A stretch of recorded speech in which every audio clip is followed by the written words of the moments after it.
جہنم سے آزادی کا پروانہ۔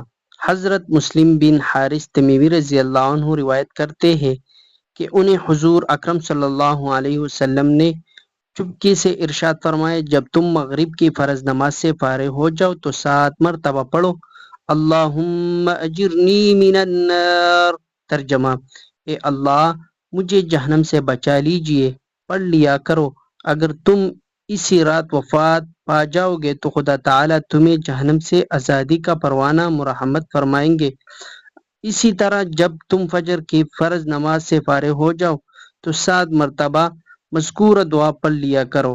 اگر تم اسی دن انتقال کر گئے تو جہنم سے آزادی کا پروانہ تمہارے لیے لکھ دیا جائے گا۔ مسند احمد میں مذکور ہے کہ یہ دعا کسی سے بات چیت کرنے سے پہلے پڑھنی چاہیے۔ مطلب یہ ہے کہ آپ نے سلام پھیرنے کے بعد کسی سے بات نہیں کرنے، اپنا وظیفہ کرنا ہے۔ یہ تو انشاءاللہ العزیز کامیابی ہوگی۔ دعا میں سب کامیابی ہے۔